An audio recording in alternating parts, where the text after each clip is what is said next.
জ্বালানি ও খনিজ সম্পদ মন্ত্রী বলেছিলেন যে কোনো জ্বালানি সংকট নেই এবং সবাই যারা তেল সংগ্রহ করতে যাচ্ছে তারা যথাযথভাবে তাদের সেবাটি তারা সেবা স্থান থেকে পাচ্ছে।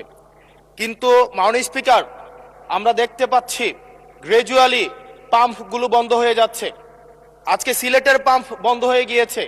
আমরা দেখছি যে রাস্তাতে লাইনের গাড়ির দীর্ঘ সারি এবং আমরা বারবার করে দেখতে পাচ্ছি যে সবাই প্রত্যাশিত সেবা পাচ্ছে না এবং কিন্তু দুঃখজনক বিষয় সরকার এই বিষয়টি এড়িয়ে যাচ্ছে এবং মন্ত্রী এই প্রবলেমটি অ্যাকনোলেজ করার পরিবর্তে মন্ত্রী আগের মতো আমরা যেভাবে অ্যাভয়েড অফ প্রবলেম মাননীয় সদস্য প্রবলেম যেভাবে আমরা অ্যাভয়েড করে যেতাম, মন্ত্রীদের মধ্যে এক ধরনের প্রবণতা দেখা যাচ্ছে যে তারা প্রবলেম অ্যাভয়েড করছে।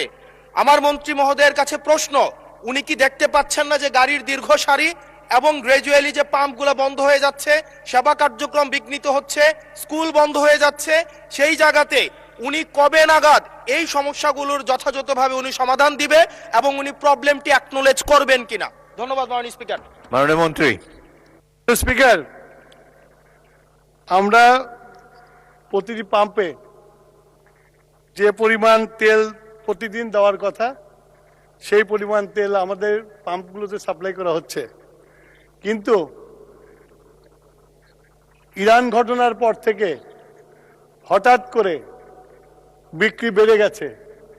বিক্রি বাড়া যাওয়ার ফলে যে পেট্রোল পাম্পে যে পরিমাণে তেল দিতাম একদিন দেড় দিন লাগতো বিক্রি করতে, এখন 2 ঘন্টায় শেষ হয়ে যায়। সেই জন্য আপনার মানুষের যে প্যানিক বাইংটা শুরু হয়েছে, লাইন দেখা যায় কিন্তু পেট্রোল সাপ্লাই হয় না, এটা ঠিক না। পেট্রোল প্রতিদিন সাপ্লাই করা হয়। ধন্যবাদ মাননীয় স্পিকার।